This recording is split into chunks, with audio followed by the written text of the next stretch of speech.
దేవుని కోపం ఎవరి మీద ఉందో తెలుసా?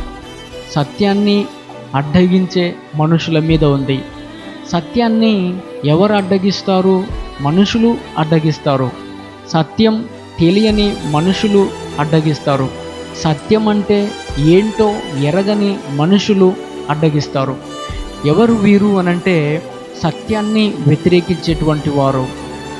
దుర్నీతి చేత సత్యమును అడ్డగించు మనుషుల యొక్క సమస్త భక్తిహీనత మీదను దుర్నీతి మీదను దేవుని కోపం పరలోకము నుండి బయలుపరచబడుచున్నది. ఈరోజు సత్యం తెలుసుకోకనే అనేక మంది బైబిల్ని కాల్చుతున్నారు, అనేక మంది బైబిల్ను దూషిస్తున్నారు, అనేక మంది యేసుక్రీస్తును నిందిస్తున్నారు, అవమానపరుస్తున్నారు, అవహేళన చేస్తున్నారు. వీరు ఎవరు అనంటే సత్యం తెలియనటువంటి వారు, నిజం తెలియనటువంటి వారు, అసత్యంలో ఉన్నటువంటి వారు. ఎవరైతే అసత్యంలో ఉన్నారో వారందరినీ సత్యంలోనికి నడిపించడం కోసమే యేసుక్రీస్తు ఈ లోకానికి వచ్చి ఉన్నాడు. నేనే మార్గము, సత్యము, జీవము, నా ద్వారానే తప్ప తండ్రి యొద్దకు ఎవరు ప్రవేశించలేరని, ఎవరు వెళ్ళలేరని యేసుప్రభు చెప్పి ఉన్నాడు. ఎవరైతే అసత్యంలో ఉన్నారో వారు సత్యంలోనికి వస్తే దేవుని కోపం వారి మీద ఉండదు.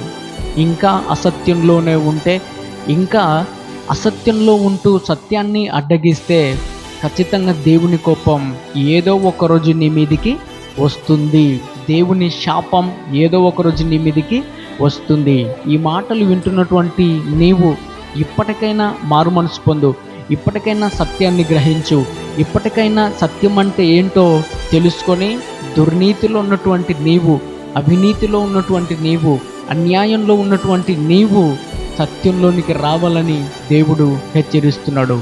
ప్రభునందు మాకు అత్యంత ప్రియమైనటువంటి దేవుని బిడలారా, సత్యం అనగా యేసుక్రీస్తు, యేసుక్రీస్తు అనగా సత్యం. యేసు ప్రభువే ఒక సత్యంగా ఉన్నాడు, నిజముగా ఉన్నాడు. ఆయన సత్యమై ఉన్నటువంటి దేవుడు, వాక్యమై ఉన్నటువంటి దేవుడు. సత్యాన్ని ప్రకటిస్తే అనేక మంది ఆయనను అడ్డగించినారు. ఈ రోజుల్లో కూడా అనేక మంది యేసు ప్రభువును అడ్డగిస్తున్నారు.